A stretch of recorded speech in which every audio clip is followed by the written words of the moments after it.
오늘 우리에게 주시는 하나님의 귀한 말씀 시편 107편 10절에서 16절의 말씀을 찾으셨으면 함께 읽겠습니다.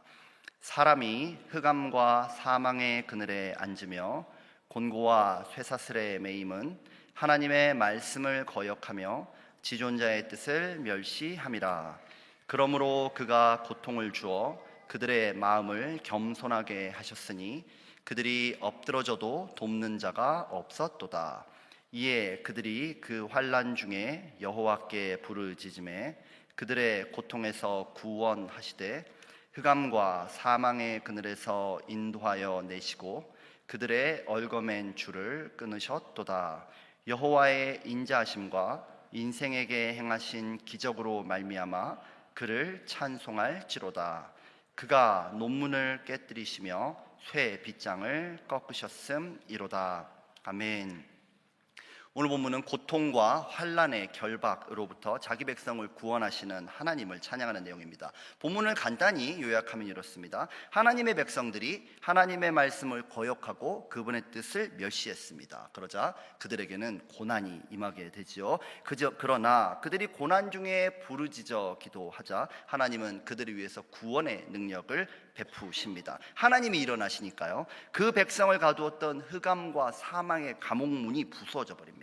하나님이 일하시자 그들을 묶고 있던 고난과 곤고의 쇠사슬이 끊어져 나갑니다. 혹시 오늘 예배 드리는 분들 가운데 도무지 여러분들의 능력으로는 이길 수도 없고 헤어나올 수도 없는 문제 가운데 고통받는 분이 계십니까? 오늘 말씀처럼 감옥 같은 대적을 깨뜨리시고 쇠빗장 같은 문제를 풀어주실 하나님을 믿으시는 분들은 아멘 하시기 바랍니다. 저는 오늘 그들의 얽어맨 줄을 끊으셨도다라는 제목으로 하나님께서 우리에게 주시는 은혜를 나누고자 합니다. 먼저 저는 오늘 본문에 나온 이 고난을 먼저 이야기해 보고 싶어요. 오늘 본문의 가장 중요한 모티브는 인과응보입니다. 본문 10절은 사람이 흑암과 사망의 그늘에 앉으며 곤고와 쇠사슬에 매임은 이라고 결과를 설명합니다. 그들이 그렇게 된 원인은 무엇입니까? 11절에 하나님의 말씀을 거역하며 지존자의 뜻을 멸시함이라. 하나님의 백성들이요, 하나님의 땅에 살면서 하나님의 법은 지키지 않겠다 이렇게 말하는 겁니다. 그러니까 당연히 문제가 생길 수밖에 없어요. 우리는 이렇게 생각합니다. 사랑의 하나님이 자기 말 안 듣는다고 설마 벌 주겠냐? 아무리 하나님이라도 이렇게 막 벌 주면 이건 독재지, 그런 반항심이 우리 안에서 끌어오르고는 해요. 그러나 이런 오해는 오늘 본문을 표면적인 인과응보로 읽기 때문에 발생하는 일입니다. 저는 이 시가 바벨론 포로기 이후에 쓰여졌을 가능성을 매우 높게 보고 있습니다. 왜냐하면 이 시가 시작되는 3절을 보면요, 하나님이 자기 백성을 속량하신 후에 동서남북에서 모으기 시작하세요. 흩어진 백성이 사방에서 모여드는 이런 묘사는 바벨론 포로 귀환을 묘사할 때 자주 사용되는 아주 그런 대표적인 방식입니다. 또 한국어 성경을 보면 이제 동서남북이라고 번역이 되어 있잖아요. 그런데 히브리 원어에서는요, 동서북 바다입니다. 바다. 이제 그 히브리 원어에서는 그렇게 되어 있는데 동과 서는 당연히 한 세트지요. 한 세트다 보니까 북과 바다를 북과 남으로 이렇게 번역을 해놨어요. 그런데 지형을 보면 알겠지만 이스라엘의 남쪽은 바다가 아닙니다, 여러분. 이스라엘의 남쪽은 광야입니다. 이스라엘의 서쪽이 바다입니다. 그래서 히브리어를 자세히 살펴보면은 이스라엘 사람들은 서쪽을 가리킬 때 바다라고 부르지 남쪽을 바다라고 부르는 경우는 거의 없어요. 그러므로 오늘 시편의 이 표현은 지형상의 동서남북을 가리키는 게 아닙니다. 해 뜨는 곳에서 해 지는 데까지 시간의 모든 것들, 대적들이 우글거리는 북쪽에서부터 죽음과 사망의 혼돈의 땅, 바다와 같은 남쪽, 이 모든 세계로부터 하나님의 백성을 불러 모으겠다, 모든 하나님의 백성들을 해방시키겠다, 이러한 상징적인 표현인 것입니다. 북쪽과 바다를 이렇게 병렬하는 독특한 표현은 성경에 거의 나오지 않아요, 당연히. 그런데 이사야 선지자가 49장 12절에서 한 번 사용합니다. 바벨론의 포로 귀환을 묘사할 때 한번 사용합니다. 오늘 본문이 포로기를 전제하고 있다는 것이 확실하죠. 또 오늘 본문 16절을 보면 논문과 쇠 빗장이라는 단어가 나올 겁니다. 이 표현 역시 이사야가 45장에서 고레스 왕을 통한 이스라엘의 포로 귀환, 이걸 예언할 때 사용했어요. 포로기가 이 시의 배경이라는 또 하나의 증거입니다. 이런 배경을 알고 나면요, 이 시의 구체적인 정황이 그려지기 시작해요. 과거에 하나님은요, 애굽의 노예 이스라엘을 구원해내셨습니다. 그리고 그들에게 하나님의 땅을 주시고 하나님의 법도 주시고 하나님의 사랑도 주셨어요. 그런데 이스라엘은 자기를 구원하신 하나님께 감사하지 않았습니다. 감사는커녕 반역을 시도했어요. 그러자 하나님의 징벌이 어떻게 이루어졌습니까? 12절을 보면 하나님이 고통을 줬다, 이렇게 한국어로 번역이 되어 있죠. 그러나 히브리 원어에서 제가 그대로 직역을 해드리면 이렇습니다. 그가, 하나님이십니다. 그가 고통으로 그들의 마음을 낮아지게 하셨다. 고난을 통해서 낮아지게 했다는 말이에요. 그냥 고난을 그들에게 던져버리신 게 아니라는 거예요. 고통으로 자기 백성을 조련하는 그런 하나님이 아니라는 것입니다. 하나님이 흑암과 사망의 그늘에 자기 백성을 가둬놓은 게 아니에요. 자기들이 그렇게 찾아갔다는 말입니다. 하나님의 보호가 끊어지면 어떻게 되겠습니까? 우리 인생에 하나님의 보호가 끊어지면 어떻게 되겠어요? 이스라엘 사람들이 바로 그러한 상태였습니다. 대적들이 마음대로 넘나듭니다. 마음대로 노력하고요, 마음대로 약탈하게 되었습니다. 압제를 당하게 됐단 말이에요. 물론 흑암, 사망, 쇠사슬, 이거 하나님의 주권 아래에 있는 거 맞습니다. 하나님 그거 얼마든지 다스리실 수 있어요. 그러나 하나님이 자기 백성들에게 그 도구를 사용하시는 경우는 거의 없습니다. 그런 악한 도구를 사용하는 존재는 대부분 이스라엘 하나님의 백성들의 대적들입니다. 하나님 없이 우리 한번 살아보겠다, 하나님은 우리 땅에서 나가세요 라고 했던 그 사람들은요, 하나님 없이 살아보겠다고 그렇게 우겨대던 이스라엘은 결국 자기들 뜻대로 하나님 땅에서 벗어났습니다. 자유를 얻었어요. 그러나 바벨론의 포로가 되고 말았습니다. 하나님으로부터 벗어나면 좋을 것 같죠? 하나님으로부터 벗어나면 자유로울 것 같죠? 하나님의 말씀 없으면 편할 것 같죠? 세상의 노예가 되는 것이 바로 우리들입니다. 우리는요, 죄를 지으면 반드시 하나님의 심판을 받게 됩니다. 그런데 그게 무엇이에요? 하나님의 빛을 등지고 나면요, 당연히 흑암과 사망이 우리를 덮게 됩니다. 하나님의 통치를 벗어나면 편하냐요? 곤고와 쇠사슬의 통치를 받게 되는 거예요. 하나님의 주권을 벗어나면요, 세상의 통치를 받게 되는 것이 우리입니다. 선택은 우리가 할 수 있어요. 하나님의 빛에 거할 것인지 사망에 앉아 있을 것인지, 선하고 인자하신 하나님의 통치를 받을 것인지 잔혹한 쇠사슬의 통치를 받을 것인지, 그것은 우리가 결정하는 것입니다. 오늘 본문은 단순히 하나님 안 믿으면 벌 받는다, 이런 인과응보를 얘기하는 게 아니에요. 하나님의 사랑 앞에서 우리가 마땅히 보여야 할 반응이 무엇인지를 말씀하는 것입니다. 우리가 그 사랑을 거부하면서 홀로 이 세상에 던져졌을 때 우리 인생에 발생할 일이 무엇인지, 그걸 가르쳐 주는 것이에요. 하나님의 돌보심 안에서 그분의 모든 좋은 것들을 충만하게 누리는 여러분 되기를 예수님의 이름으로 축원합니다. 2025년이 가기 전에요, 하나님의 사랑 안에서 혹시 여러분들이 바르게 반응하지 못한 것이 있다면 이 시간 반드시 회개하시고 반드시 돌이키신 은혜가 있으시기를 축복합니다. 둘째로, 저는 이렇게 회개하는 자들에게 임하는 구원, 하나님의 구원이 본문 가운데 어떻게 나타나는지도 여러분들과 살펴보고 싶습니다. 이 시가 포로기 이후의 작품이다, 이렇게 볼 때 이 시의 시인은 당연히 포로 2세대 혹은 3세대일 것입니다. 왜냐하면 이 시의 내용을 쭉 살펴보면요, 이미 바벨론에서 풀려난 상황이에요. 풀려나서 이스라엘로 돌아와 있는 그런 상황이기 때문입니다. 그들은요, 포로 2세들은요 바벨론에서 태어났습니다. 바벨론. 3세대들도 그렇겠죠. 그들이 이스라엘이 바벨론에 끌려온 이유는 무엇입니까? 1세대들이 바벨론에 끌려온 이유는 뭐예요? 그들이 하나님 앞에 죄를 저질렀기 때문입니다. 우상 숭배를 했기 때문입니다. 그래서 끌려온 거예요. 포로 2세대들은 어떻습니까? 그들은 그 죄를 저지를 때 태어나지도 않았습니다.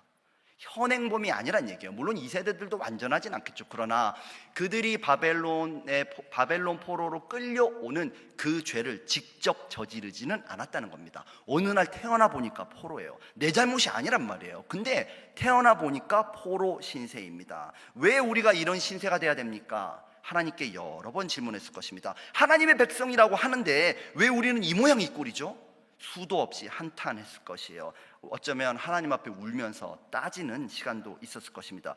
죄를 지은 부모가 원망스러울 때도 있었을 것이고요, 어디 가서 나는 하나님의 백성이다 이렇게 말하는 것이 하나님 앞에 너무 죄송한 순간도 있었을 것입니다. 우리도 이럴 때가 있죠.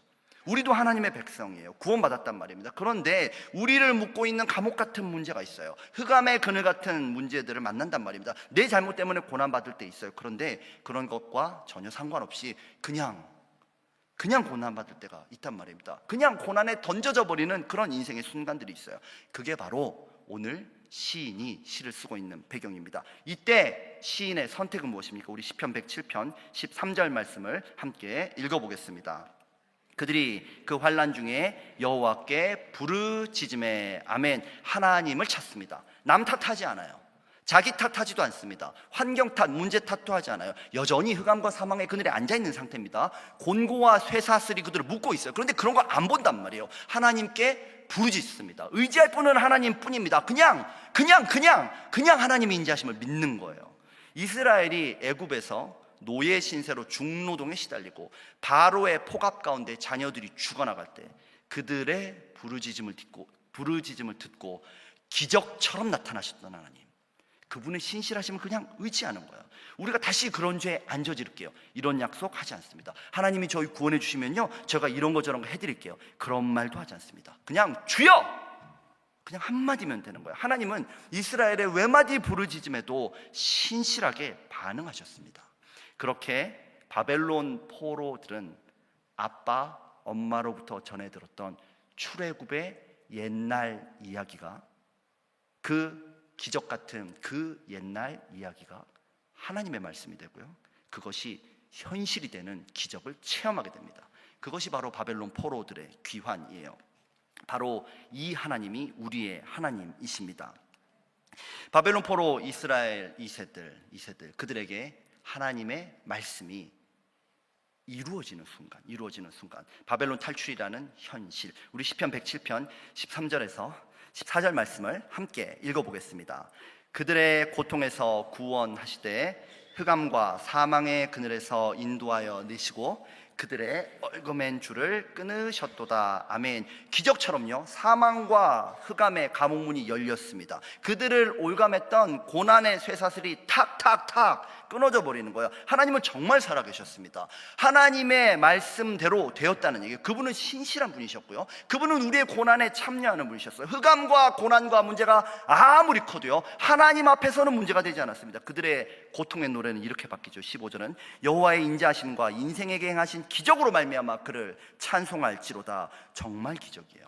세계 최강대국 바벨론이 무너질 가능성은 없습니다. 그런데 갑자기 페르시아라는 나라가 일어나는 거예요. 그리고 그 나라가 일어나더니 바벨론을 하루아침에 엎어버렸습니다. 그리고 초대 왕 고레스가 갑자기 유다 모든 포로들을 해방시키더니 고국에 돌아가도록 해주는 거예요. 그들의 능력으로 안 되기 때문에 하나님이 나서신 줄로 믿습니다.